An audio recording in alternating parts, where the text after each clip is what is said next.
of NBA that I was super excited about watching the NFL and basketball at the same time. All right, so we're gonna talk about yesterday's game, Sunday games only. So now, first game we're gonna talk about the Nets versus the Hornets. Now the Hornets won this game fairly easy towards the fourth quarter of the game. But you look at it, the Nets have a big problem. The Nets are going to have to make some type of move before the trade deadline to get some type of help in the paint defensively. All right, teams that out rebounding the Nets. All right, teams that scoring on the paint in the paint against the Nets easily. Right, so and what it does, it puts a big load for them on the offensive side. So they got to make some type of move for the trade deadline, unless they improve the players they already have. But I don't see that happening. But they need some defense in the paint. All right, I don't need a great defender. They just need some type of defense in the paint. Now let's look at what happened in the game. So the Nets, right? Well, Miles Bridges had 32 points.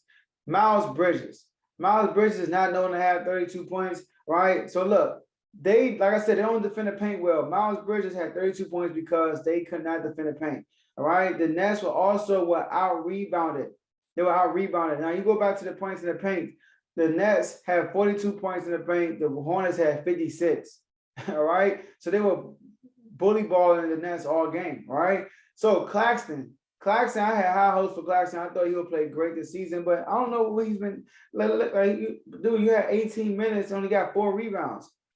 They have you there to rebound, alley-oop, play some type of defense in the paint, all right? And he's not doing his job, I believe. That's why he only played 18 minutes. Archie played more minutes than him. Archie had 8 rebounds, I believe, but there was nobody on the Nets that had double-digit rebounds, and that's a problem. What that does is if they're not rebounding the ball, it allows second chance points for the other team, and that means more possessions. That's what's really been happening. The Nets should have lost a Philly game. They just went on a run towards the last 4 minutes of the game that won them the game. But they were getting dominated that whole game, really. But let's stick to this game. So Ish Smith from the Hornets came in the game. I thought I was watching Zeke. I thought I was watching Isaiah Thomas back in the Pistons. They could not do nothing with Isaiah Thomas. Right? In the little time he played, he had 15 points. Those were 15 key points also. He actually outscored everybody on the Nets besides KD. Well, him and James Harden had 15, but he outscored everybody else. So Ishmael came in and had a good game. KD had 38 points, right? Now, KD having 38 points, and you still lose by over 10 points, that's not a good sign. So the Nets have a lot of things to worry about. Of course, things will happen when chemistry comes in, with time, because they got a lot of new pieces. So I'm not too worried about the Nets, but I am worried about the defending in the paint, all right? So the next game, we have the Warriors against the Kings. All right, Warriors 119, Kings 107. So look, here's the problem, the Kings, right? The Kings had 3 tough teams to play this offseason off. They had to play Portland, they had to play Portland in Portland, then they played 2 home games in a row. They played Utah, and then they played the Warriors. Right, mind you, Portland, they went in Portland, they go game in the home opener and played them. They have Dame and CJ McCollum. They're a playoff team. The Jazz, #1 seed last year, playoff team. The Warriors were not a playoff team, but we see the Warriors change. We see the difference in the Warriors from last year already. All right. So here's the problem: the Kings cannot finish no games. All right. They could easily be 3-0 if they finish these games, but they easily could have been 0-3. You look at the fourth quarter of each game, right? The Kings against the Blazers, they were outscored 36-24. Luckily, they still won that game by 3. Utah, they were outscored 29-21, lost by 9 points. And the Warriors outscored 29-19, lost by 12 points. So if you look at it, they just been outscored. They haven't been shown up in the fourth quarter. And that's a lot of young teams have a problem with that. But this team, we can't use that excuse no more. Harrison Barnes isn't young. Tristan Thompson, listen, I don't like him as far as basketball-wise. He's not a good player. Every time they put him in the game, he looks bad, but he's a veteran. He's there for the veteran presence. So we don't have this young team. We do have like young players. Buddy Hield is no longer young. Right, Fox, I'm sorry, Fox been in relief for at least 4 or 5 years now. He's no longer young. But the problem is Fox. De'Aaron Fox is a big problem. He's the reason why we lost all these last 2 games. His job is to take over these games in the fourth quarter. That's what stars do. Stars, and they're doing again a battle. In the fourth quarter, the stars show up and take over. And Fox has not been doing that. He actually had, a lot of people say he had a good game against the Blazers. I think he had 27 points, 25 points, I believe. Listen, that was a bad game. He had a bad shooting percentage that game. He didn't play good against Utah, and he didn't get played good. He wasn't too aggressive against the Warriors. All right, so my rook, Davion Mitchell is playing better by the game. All right, I like, but Steph Curry did his thing: 27 points, 10 assists, 7 rebounds.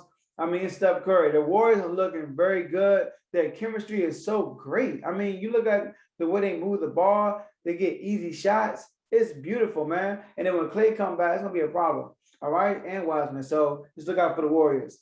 Then last game we're gonna talk about the Lakers versus the Grizzlies. Now look, John Morant is starting to grow on me. I like John Morant. This is what I like about John Morant, and what I think Fox needs to take notes on. John Morant is very aggressive, right? He's very aggressive, and he's letting you know he's here, right? Believe it or not, that helps. Like after he scored, he showed emotion. He got this facial expression that he has that tells you can't guard me. That's John Morant. John Morant dropped 40 yesterday. All right. So John Morant is averaging over 30 points in the season so far. He had 3 good games. He had a good game against the Clippers. He had a good game. They opened the night against the Cavaliers, and a great game against the Lakers. Now, he improved his jump shot. His jump shot looked good. He had 5 out of 7 threes yesterday. All right. He's taking more jump shots, which I like, because before these previous years, he was not a jump shooter at all. But he improved that jump shot, and that can be a scary situation. All right. He was 9-11 from the free throw line. So he was hitting clutch free throws, except for that last free throw he missed to tie the game up when they were down by 3. All right. So that's that. Now, the Lakers. The Lakers have a problem also. Just like Brooklyn, the Lakers have a problem.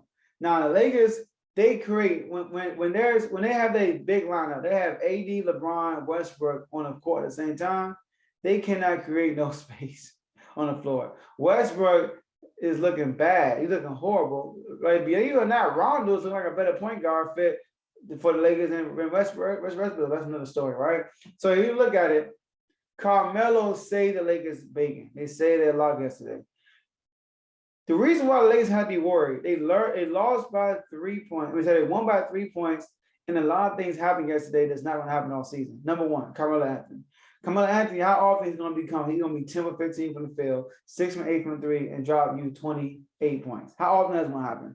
Not often. Also, the Lakers, they shot 53% from the 3-point line. And this Grizzlies shot 37%, I believe. They shot 53% from the 3-point line and only lost by 3. The Lakers are dead sure not shooting 53% from the 3 this year. All right? But they only lost by 3. So that right there is a worry for them right there. And the Lakers defense has been disappointing. Now, I'm not going to be too critical on the defense, because that takes chemistry, you know, and chemistry takes time. So I'm not going to judge their defense off the 3rd game they play, you know. Now, we get mid-season, their defense, they're looking like this, that's a bad thing. But they can't stop nobody. All right. But they did win their first game, and sometimes mentally, psychologically, that can help the team, right? You're getting their first win under their belt. You gotta remember, they lost all their preseason games. They came out, lost to the Warriors bad, and they lost to the Phoenix Suns real bad. So you can only imagine what their confidence looking like right now. And then they go into the game, they play John Morant crew. John Morant has a great game after beating the Clippers. So they're gonna appreciate this win, because the Grizzlies came in this game beating the Clippers. All right, so the Lakers finished the game on the Grizzlies back-to-back, and the Grizzlies had a great game, but you know, Lakers prevailed. So those are my takes for those games from yesterday, and I'll see you guys in the next episode. All right, thank you guys for staying to the end of the video. Now, before you leave, this is what I want you guys to do.